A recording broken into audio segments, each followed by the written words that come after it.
दोस्तों, हम सभी जानते हैं कि भगवान शिव ही नटराज हैं।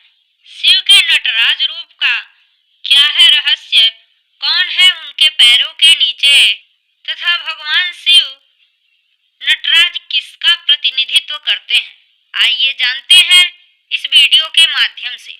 भगवान शिव नृत्य विज्ञान के प्रवर्तक माने जाते हैं। ऐसा माना जाता है कि प्रदोष काल में भगवान शिव कैलाश पर्वत के रजत भवन में डमरू बजाते हुए अत्यंत आनंदमग्न होकर जगत को आह्लादित करने के लिए नृत्य करते हैं।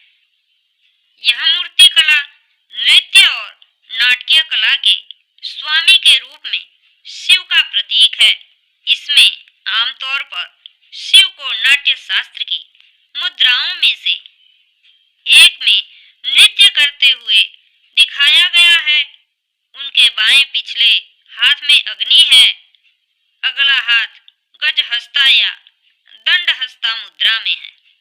सामने वाला दाहिना हाथ लपेटे हुए हैं। महादेव के अनेकों रूप हैं और वही महादेव का एक ऐसा रूप भी है जिसे नृत्यक अपने नृत्य करने से पहले पूजते हैं, तब जाकर नृत्य शुरू करते हैं। महादेव का यह रूप नटराज माना जाता है और मूर्ति रूप में इनकी पूजा की जाती है। आइए जानते हैं नटराज की पूजा क्यों की जाती है। नटराज को नृत्य का स्वामी माना जाता है।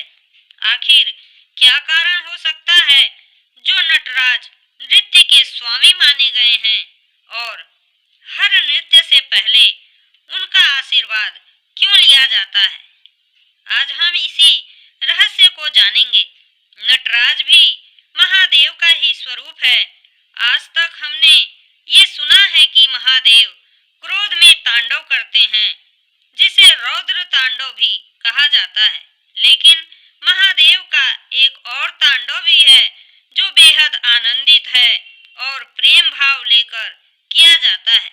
महादेव के इस तांडव को आनंद तांडव कहा जाता है और इस तांडव को ही हम नटराज कहते हैं।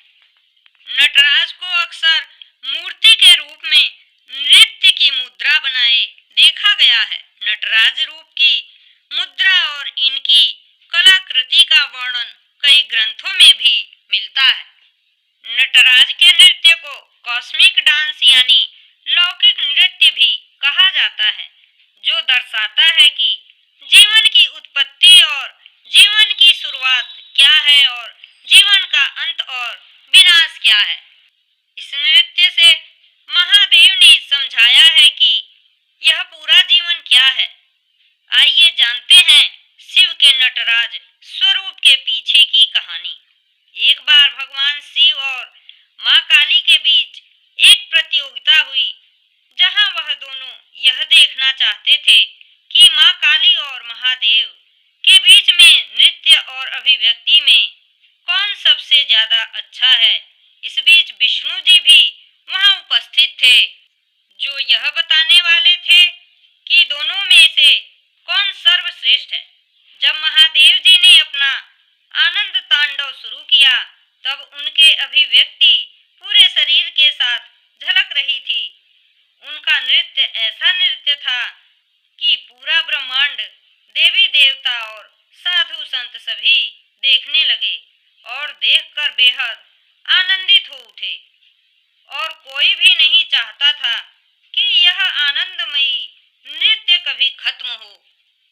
देवी काली की जब बारी आई, तब देवी काली ने भी बेहद आनंदमयी नृत्य किया और सुंदर मुद्राएं दिखाईं, और उनका नृत्य भी बहुत आनंदमयी था, लेकिन थोड़ा विकराल रूप वाला था। वैसे तो महादेव और माँ काली एक ही हैं, वह अर्धनारीश्वर भी कहलाते हैं, लेकिन विष्णु जी ने महादेव को नटराज घोषित किया। दोस्तों, अब हम जानते हैं कि महादेव की इस नटराज रूप की मुद्रा का क्या मतलब है। आप सभी ने देखा होगा कि नटराज जी के पैर के नीचे एक बाल